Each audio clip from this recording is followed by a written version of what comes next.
በስመ አብ ወወልድ ወመንፈስ ቅዱስ አሐዱ አምላክ አሜን። አቤቱ ቸር እግዚአብሔር አምላካችን ሆይ በዚህ ዕለት በዚህ ሰዓት በዚህ ስፍራ በቸርነትህ ስለሰበሰብከን በዚህ ከፍተኛ ቀጠሮ ስላደረስከን ከሁሉ አስቀድሞ ቅዱስ ስምህን እናመሰግናለን። ቸር እግዚአብሔር አምላካችን ሆይ ሁለት ወይም ሦስት ሆናችሁ በስሜ ከተሰበሰባችሁበት እኔም ከዚያ በመካከላችሁ እገኛለሁ ብለሃልና በመካከላችን እንድትገኝልን ስብሰባችን እንድትባርክልን እናውቀው የሚገባንን አእምሯችን ሊሸከመው ሊመረምረው ሊረዳው የሚችለውን የሚጠቅመንን ትምህርት እንድታስተምረን ቅዱስ መንፈስህን እንድታሳድርብን ሀገራችን ኢትዮጵያን ኦርቶዶክሳዊ ተዋሕዶ ቤተክርስቲያናችን ክርስቲያን ሕዝብህን በቸርነት እንድታስብልን መዓቱን በምሕረት ቁጣውን በትዕግስት እንድትመልስልን እንለምንሃለን እንማልድሃለን። ቸር እግዚአብሔር አምላካችን ሆይ ዛሬም ትናንትም ነገም ያለህ የምትኖር አምላክ ነህና እባክህ በቸርነትህ አስበን።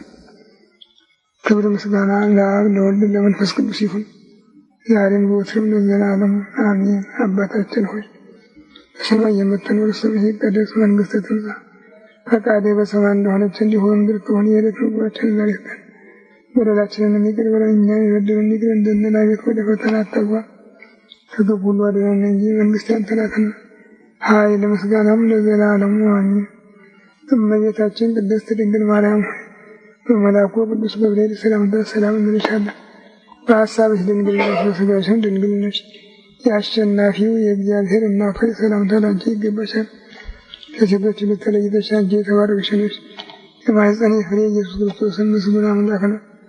ጸጋን የተሞላሽ ሆይ ደስ ይበልሽ፣ እግዚአብሔር ከአንቺ ጋር ነውና ከተወደደ ልጅሽ ከጌታችን ከመድኃኒታችን ከኢየሱስ ክርስቶስ ምሕረትን ለምኝልን ኃጢአታችንን ያስተሰርይልን ለዘላለሙ አሜን።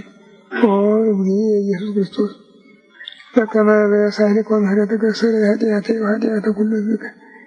ጌታዬ ኢየሱስ ክርስቶስ ሆይ እንደ ይቅርታ እንደ ቸርነትህ ብዛት የእኔንም የሕዝብህንም ኃጢአት አስተስርይ። በማወቅ ባለማወቅ በማሰብ በመስራት በመናገር የተፈጸመውን ሁሉ እግዚአብሔር ይፍታ። እግዚአብሔር ይባርክልን።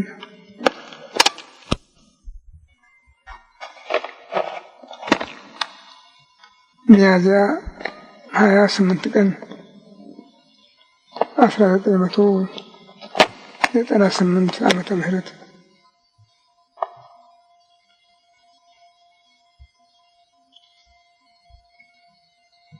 ወቅት በጠቅላላው 50ው ቀን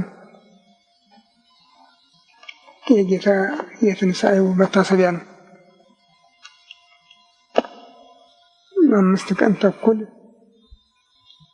ከሌሊት ተወልጄ አድንሃለሁ ብሎ በሰጠው ተስፋ መሰረት 5500 ዘመን ሲፈጸም ሰው ሆኖ መከራ መስቀልን ተቀብሎ ተሰቅሎ ሞቶ ተነስቶ ሞትን መቃብርን ድል ነስቶ ትንሣኤንና የዘላለም ሕይወትን ያጎናጸፈበት ወቅት በመሆኑ የ50 ቀን በዓል ነው። በዓሉም እና በዚህ 50 ቀን ውስጥ ጌታ የሰራው ስራ ከስቅለቱ ከሞቱ በፊት እንደነበረው አይደለም። በትንሣኤው ቀን ማታ በደቀ መዛሙርቱ ፊት ላይ መንፈስ ቅዱስን ተቀበሉ።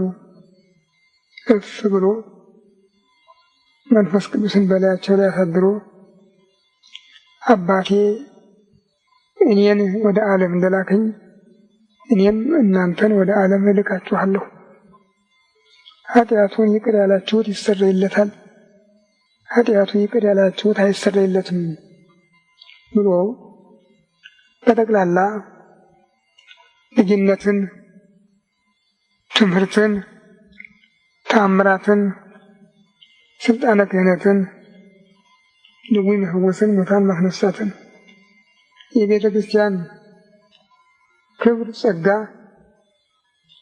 መብት የሆኑትን ነገሮች ሁሉ በዚያ ቀን ካስረከባቸው በኋላ አንድ የሚለማመዱት ስራ የቤት ስራ ነበራቸው። እዚያ ቀን ድረስ ሐሙስ ማታ እስኪለያቸው ድረስ ቀንም ሌትም ከነሱ የተለየበት ጊዜ የለም። ከሐሙስ ማታ ጀምሮ ግን ያው እሱ ወደ አይሁድ እጅ ተላለፈ። እነሱም ብቻቸውን በሐዘን ተጨብጠው ሲጠባበቁ ሰነበቱ። እሁድ ማታ እንደገና በምልዓተ ጉባኤ ተገናኙ።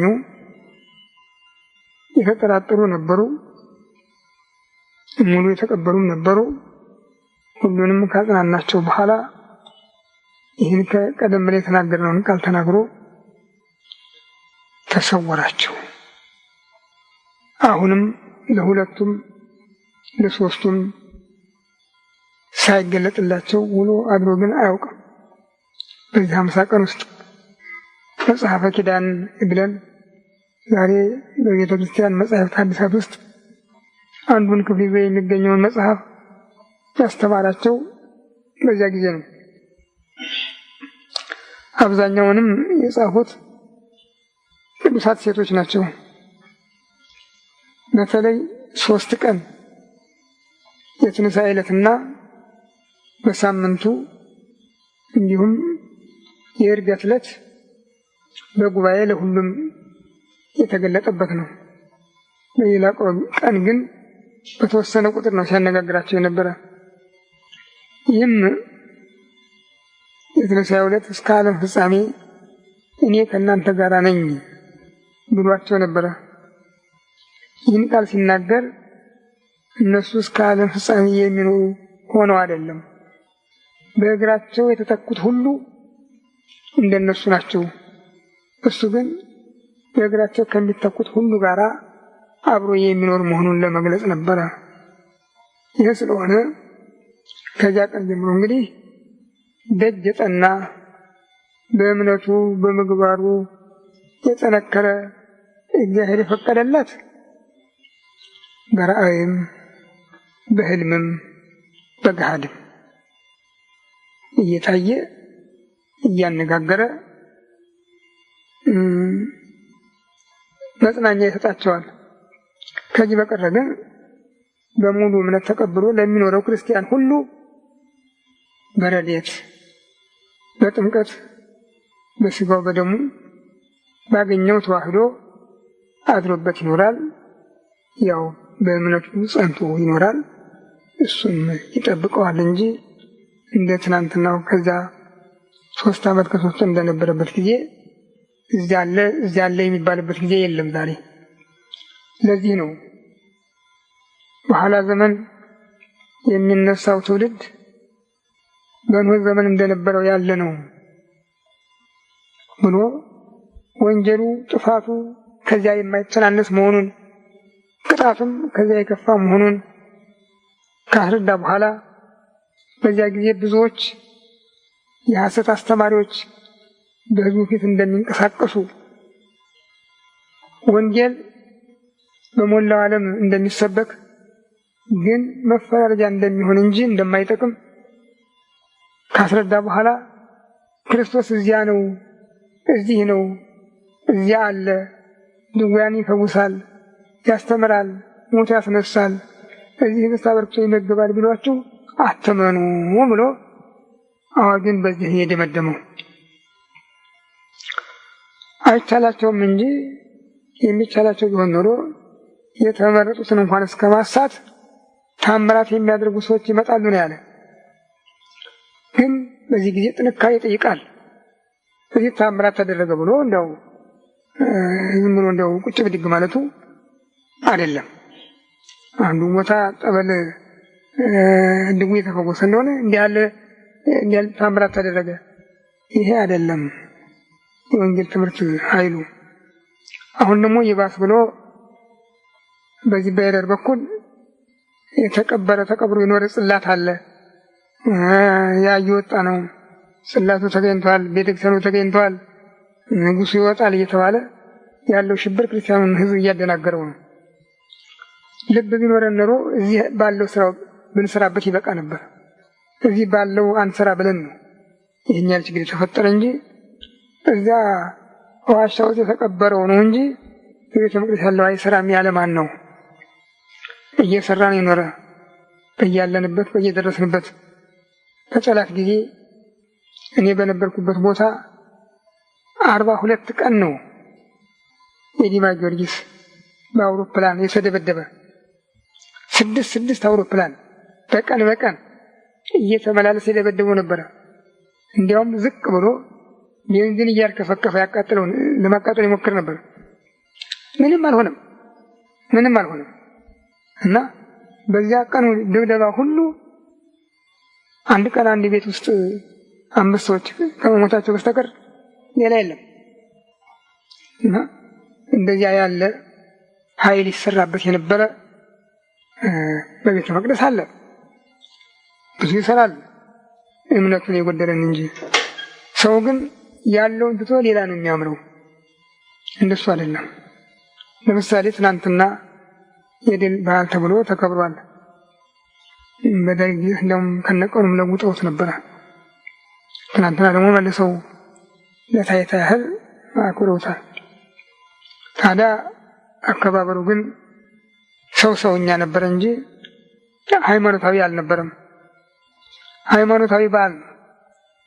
እውነት ስራ የሰራ ሃይማኖታዊ በዓል ነው። ጃንሆይ ኢትዮጵያ ድል ሆና ለስደት ከወጡበት ጊዜ ጀምሮ እጨጌ ገብረ ጊዮርጊስ ኋላ አቡነ ባስልዮስ ኢየሩሳሌም በነበሩበት ጊዜ እሳቸው ለጃንሆይ ለንደን እሳቸው ኢየሩሳሌም ስለሆኑ የቦታ ርቀት ስለሚያስቸግራቸው አጠገባቸው ስዕል ቤት አድርገው የመድኃኔዓለምን ጽላት ያስቀምጡላቸው 5 ዓመት ደጅ የጸኑ እዚያ ነው። እና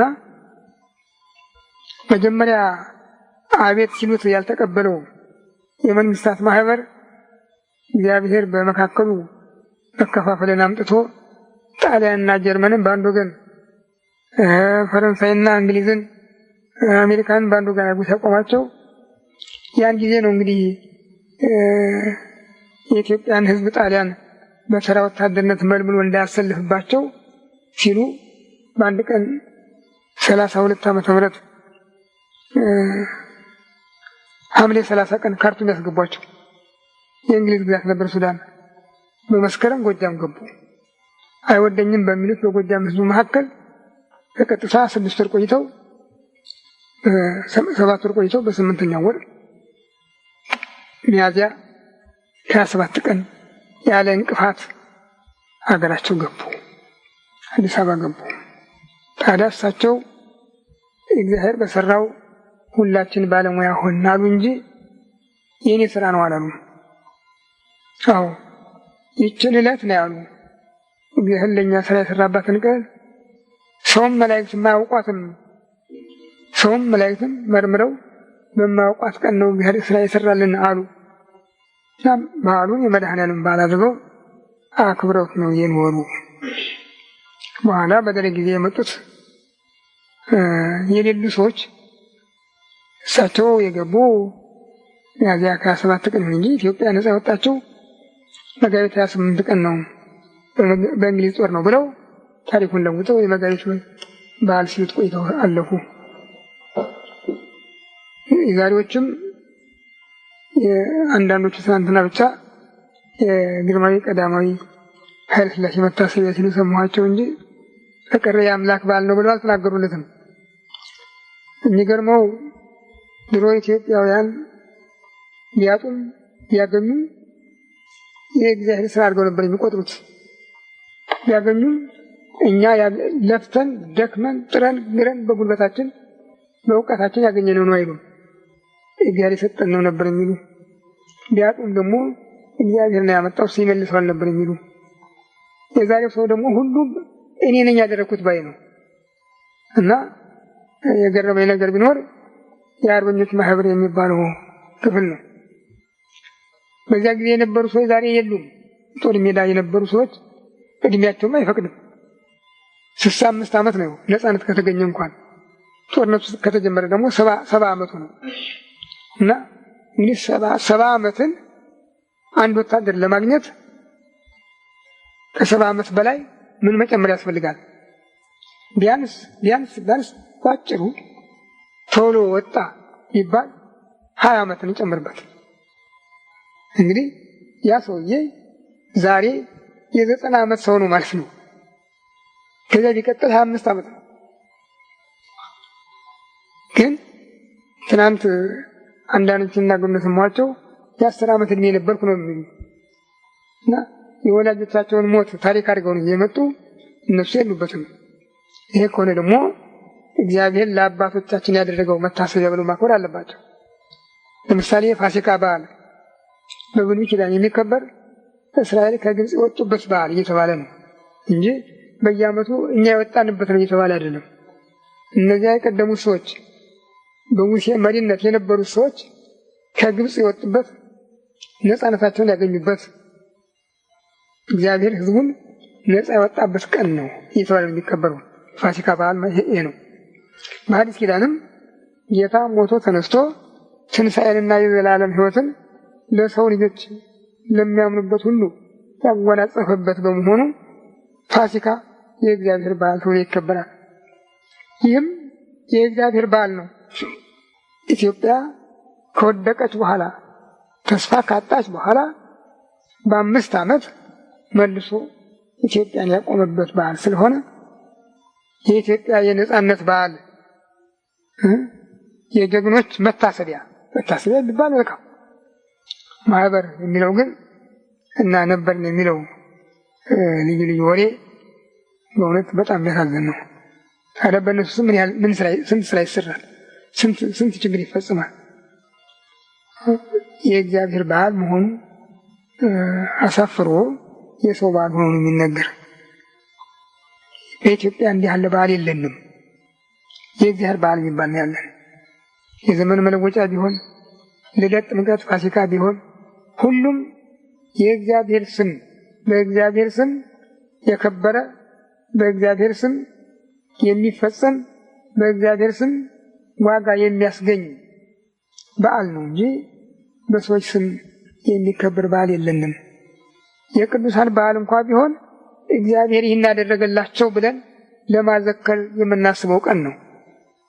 ያንን ቀን የምናስበው እግዚአብሔር መርጦ ብዙ ስራ እንዲሰሩ ስላደረጋቸው በዚህ ዓለም ያለውን የጠላታቸውን ወጥመድ ሰብረው ነፃ እንዲወጡ ስላደረጋቸው የሚያምኑትን ይህች ታምራት ትከተላቸዋለች።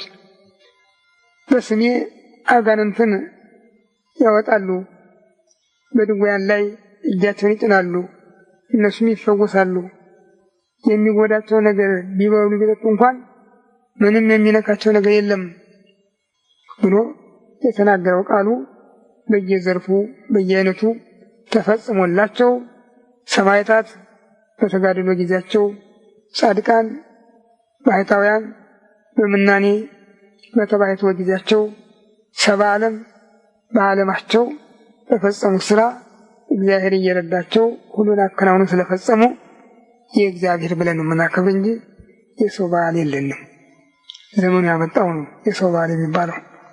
ታዲያ ይህንን በዓል ኢትዮጵያን ያለ ረዳት ያለ ጉልበት እሱ ድል አድርጎ ጣሊያን አዘጋጅቶ ያስገባ ወታደር አንዱም ወደ አገሩ የተመለሰ የለም። መሳሪያውም ወታደሩም ኢትዮጵያ እንደገባ ነው የቀረ። ኢትዮጵያ ተገለገለችበት መሳሪያው፣ ወታደሩ ግን እንደወደቀ ነው የቀረ። አውሬ በልቶት ነው የቀረ። ለወሬ ነጋሪ እንኳን የተመለሰ የለም። ይህን ኃይል ያደረገው ማን ነው? እግዚአብሔር ነው። ኃያሉ እግዚአብሔር ታዲያ ኃያሉ እግዚአብሔር ይሉት ነበረ። ኃያሉ እግዚአብሔር ነበረ የሚሉት። እኛ ያን እየረሳን ብልጣ ብልጦች ሆነን ከኃያሉ ከእግዚአብሔር ክንድ ልናመልጥ እየጣርን ያለ ነውና በእውነት ምዕመናን በዚህ ጉዳይ ሊያስቡበት ይገባል። ሁላችንም ልናስብበት ይገባል። ይሄ በቸርነቱ ያስበን።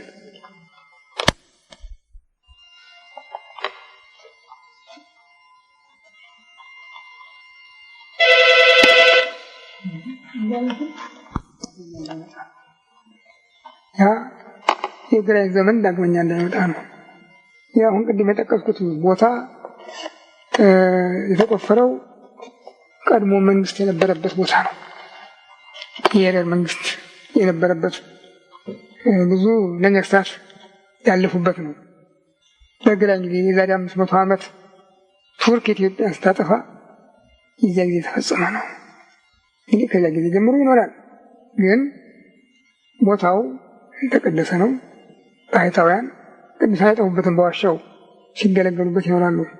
ታዲያ ዛሬ ለወሬኞች ተመቻቸውና ቴዎድሮስ ሊመጣ ቀኑ ደርሷል የሚወጣ ከዚያ ነው እያሉ እኮ ነው የሚያሸብሩት ሰውን።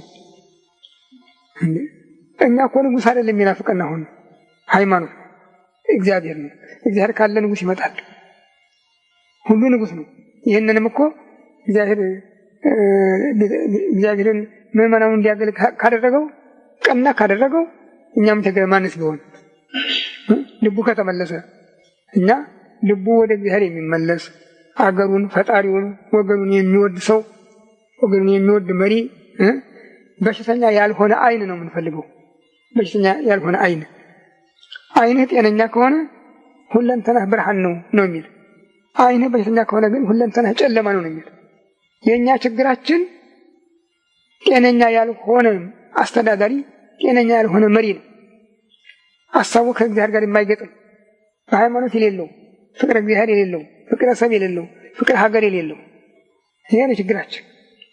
ይሄ ተወግዶ ሁሉ አንድ ሆኖ ሀገሩን፣ ክብሩን፣ እምነቱን፣ ፈጣሪውን የሚያውቅና የሚወድ ከሆነ ሁሉም ኢትዮጵያዊ እኮ ነው። የዚህ ድል ባለቤት ነው ከሆነ ቴዎድሮስ ይመጣል እያለ ያስቸግራል። ጳጳስ ይመጣል ከጫካ። አቡነ ፀሐይ የሚባል ጳጳስ ይመጣል ከጫካ መጥቶ እዚህ ሆኖ እዚህ ኖሮ ያልሆነለት እንደገና ከጫካ ከበረሃ መጥቶ የዝንጀሮ ጳጳስ አንግሰን ደግሞ እንደገና ስንቸገር ልንኖር ነው ማለት ነው።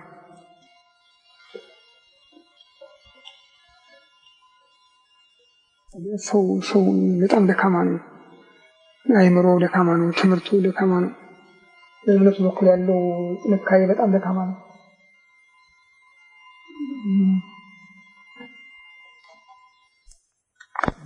እንደገለጠው አሁን ዓለም ወደ ጥፋት እየሄደ ነው። እስልምና ዓለምን ይዞ ነው የሚጠፋ። ዓለምን ይዞ ሊጠፋ ነው። ዓለም እሱም አንድ ላይ ይጠፋሉ። ተስፋ ነበረ ኢትዮጵያ ከዚህ ሁሉ ጥፋት በኋላ የሰው ዘር ይገኝባታል የሚል ተስፋ ነበረ።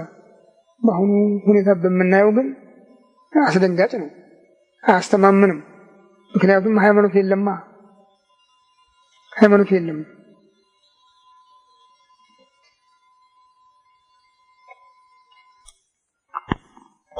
በስመ አብ ወወልድ ወመንፈስ ቅዱስ አሐዱ አምላክ አሜን። አቤቱ ቸር እግዚአብሔር አምላካችን ሆይ በዚህ ዕለት በዚህ ሰዓት በዚህ ስፍራ በቸርነትህ ስለሰበሰብከን ለዚህ ከፍተኛ ቀጠሮ ስላደረስከን ከሁሉ አስቀድሞ ቅዱስ ስምህን እናመሰግናለን። ቸር እግዚአብሔር አምላካችን እስከ ዓለም ፍጻሜ እኔ ከእናንተ ጋር ነኝ ብለሃልና እንዳትለየን፣ እንዳትርቀን፣ እንድታደገን፣ እንድትጠብቀን ከመከራ ሥጋ ከመከራ ነፍስ እንድትሰውረን እንለምንሃለን፣ እንማልድሃለን። ቸር እግዚአብሔር አምላካችን ሀገራችን ኢትዮጵያን ኦርቶዶክሳዊ ተዋሕዶ ቤተክርስቲያናችን ክርስቲያን ሕዝብህን በቸርነትህ እንድታስብልን ከዚህ ጊዜ ከሰዓት እንዳደረስከን ደግሞ ለሚመጣው ዕለትና ሰዓት በቸርነት እንድርሰን ቸርነትህን ለመመስከር ስምህን ለማመስገን እንድንበቃ እንድትፈቅድልን እንለምንሃለን፣ እንማልድሃለን። ክብር ምስጋና ለአንተ ለቸር አባትህ ለመንፈስ ቅዱስ ይሁን ዛሬም ዘወትርም ለዘላለሙ አሜን። አባታችን ሆይ በሰማይ የምትኖር ስምህ ይቀደስ፣ መንግሥትህ ትምጣ፣ ፈቃድህ በሰማይ እንደሆነች እንዲሁ በምድር ትሁን። የዕለት ምግባችንን ዛሬ ስጠን፣ በደላችንን ይቅር በለን እኛም የበደሉንን ይቅር እንደምንል። አቤቱ ወደ ፈተና አታግባን፣ ከክፉ ሁሉ አድነን እንጂ መንግሥት ያንተ ናትና ኃይል ምስጋናም ለዘላለሙ አሜን። እመቤታችን ቅድስት ድንግል ማርያም ሆይ በመልአኩ በቅዱስ ገብርኤል ሰላምታ ሰላም እንልሻለን። በሐሳብሽ ድንግል ነሽ፣ በሥጋሽም ድንግል ነሽ። የአሸናፊ የእግዚአብሔር እናት ሆይ ሰላምታ ላንቺ ይገባሻል። ከሴቶች ለተለየች አንቺ የተባረክሽ ነሽ፣ በማኅፀንሽ ፍሬ ኢየሱስ ክርስቶስ ምስጉን አምላክ ነው። ጸጋን የተሞላሽ ደስ ይበልሽ፣ እግዚአብሔር ከአንቺ ጋር ነውና ከተወደደ ልጅሽ ከጌታችን ከመድኃኒታችን ከኢየሱስ ክርስቶስ ምሕረትን ለምኝልን ኃጢአታችንን ያስተሰርይልን ለዘላለሙ አሜን። ሰላም ለኪ ዘንሰግድ ለኪ ወለሙ ናስተውቋል ማርያም አቤት ወዘን ነቢይ ባነብ የያው ይማህራን ተበተብተን ወራን ግብረን ዘመን ይሁን ሶሬ ሆማና ወሆነ ነብይ ታይነ ይሁን ወለዘን ወስታና ማርያም ነቢይ ከንግር ወላይ ታውነቀላይ ታሪክ ከመሄድ ወደ ቸሪቱ አማላጅቱ አምላክ ወላዲተ አምላክ እመቤታችን ቅድስት ድንግል ማርያም ስለ ኃጥአን ሁሉ በአብ በወልድ በመንፈስ ቅዱስ ፊት የምታቀርቢው በአማላጅነትሽ እንድታስቢን እንዳትረሽን እንድትዘከሪን እኛንም አገራችንንም ኢትዮጵያን ሕዝበ ክርስቲያኑንም በአማላጅነትሽ እንድታስቢ ክፉን እንዲያርቅልን መልካሙን እንዲያቀርብልን ለእኛ የሚሆን በጎ ነገር ሁሉ ኃጢአታችንን ሳያዘክር ጸሎታችን እንዲቀበለን ኃጢአታችን ይቅር እንዲለን እንድታማልደን እንለምንሻለን፣ እንዋልድሻለን። ቸር እግዚአብሔር አምላካችን ሆይ የእናት ልመና ፊት አያስመልስም አንገት አያስቀልስምና በእናትህ አማላጅነት ኃጢአታችንን ይቅር እንድትለን ጸሎታችን እንድትቀበለን እኛንም ሀገራችን እንድትጠብቅልን ከክፉ ነገር ሁሉ እንድታድነን እንለምንሃለን፣ እንማልድሃለን። ክብር ምስጋና ለአንተ ለቸር አባትህ ለመንፈስ ቅዱስ ይሁን ዛሬም ዘወትርም ለዘላለሙ አሜን። አባታችን ሆይ በሰማይ የምትኖር ስምህ ይቀደስ፣ መንግሥትህ ትምጣ፣ ፈቃድህ በሰማይ እንደሆነች እንዲሁ በምድር ትሁን። የዕለት ምግባችንን ዛሬ ስጠን፣ በደላችንን ይቅር በለን እኛም የበደሉንን ይቅር በለን። አቤቱ ወደ ፈተና አታግባን፣ ከክፉ አድነን። መንግሥት ያንተ ናትና ኃይል ምስጋናው ለዘላለሙ አሜን። እመቤታችን ቅድስት ድንግል ማርያም በመልአኩ ቅዱስ ገብርኤል ሰላምታ ሰላም እልሻለሁ። በሐሳብሽ ድንግል ነሽ፣ በሥጋሽም ድንግል ነሽ። አሸናፊ እግዚአብሔር እናት ሰላምታ ላንቺ ይገባሻል። ከሴቶች ሁሉ ተለይተሽ አንቺ የተባረክሽ ነሽ፣ የማኅፀንሽ ፍሬ ኢየሱስ ክርስቶስ ምስጉን አምላክ ነው። ጸጋን የተሞላሽ ደስ ይበልሽ፣ እግዚአብሔር ከአንቺ ጋር ነውና ከተወደደ ልጅሽ ከጌታችን ከመድኃኒታችን ከኢየሱስ ክርስቶስ ምሕረትን ለምኝልን ኃጢአታችንን ያስተሰርይልን ለዘላለሙ አሜን። ኦ እግዚእ ኢየሱስ ክርስቶስ በከመ በሳህልከ ወምሕረትከ ሠረይ ኃጢአቴ ወኃጢአተ ኩሉ ሕዝብከ። ጌታ ኢየሱስ ክርስቶስ ሆይ እንደ ይቅርታ እንደ ቸርነት ብዛት የእኔንም የሕዝብህንም ኃጢአት አስተስርይ። በማወቅ ባለማወቅ በማሰብ በመስራት በመናገር የተፈጸመውን ሁሉ እግዚአብሔር ይፍታ። የበረከት የወልድ ፍቅር የመንፈስ ቅዱስ ከሁላችን ጋር ይሁን።